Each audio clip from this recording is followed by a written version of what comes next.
somebody got in touch and asked a simple question. I'm 32 now. They said, look, if you were in your 20s, what would be a financial mistake that you made, or perhaps what's a financial kind of bit of advice that you give? And my advice is actually so unbelievably simple. One, get your head around money. So partner up with a financial advisor and actually just get conscious of money. I shared a video following a chat I had with Dave Kavanagh, where he just talked about creating your own spreadsheet and noting down the money that you take in and the money that you put out, and reflecting on that, keeping it updated and reflecting on it every month. That simple exercise will get you much more conscious of what you're earning and much more conscious of what you're spending. I think that's a really good tool. I do it now. I wish I did it younger, because I just think how there's a lot of wasted money as I look back.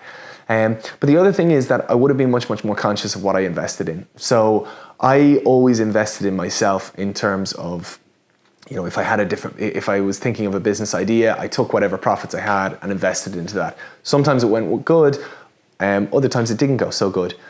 I wish I created an investment fund, got my head a little bit more around stocks and shares, and very simply invested a small sum into a low-cost index fund on a recurring weekly and monthly basis. So there's a book by Anthony Robbins, it's called Unshakable, and it's all about essentially doing that. Warren Buffett, the absolute guru in stocks and shares, says that when he dies, he's going to put all his money into a low-cost index fund. He says just the performance of them is so outstanding that over a 10-year period, there's few brokers he would trust or even think could outperform a low-cost index fund. So I wish when I was about 20 that I just set up a direct debit of, if it was 50 quid a week or 100 quid a month, and set up a low-cost index fund and just invested into it.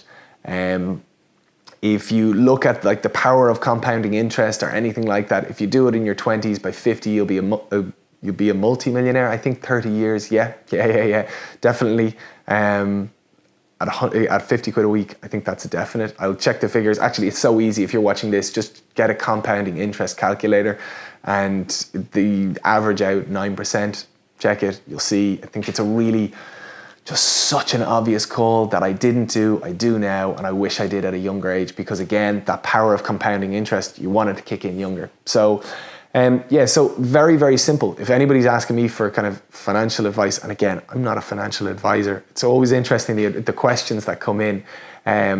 But if somebody was asking me advice, one, I'd be much more conscious of the money I'm earning and the money I'm spending. I just think it's really good to have your head always conscious of that. And two, invest into a fund on a reoccurring dedicated basis, a low-cost index fund. Things I didn't do that I do now, they bring me huge value now, and they would have brought me all the more value if I did them from a younger age.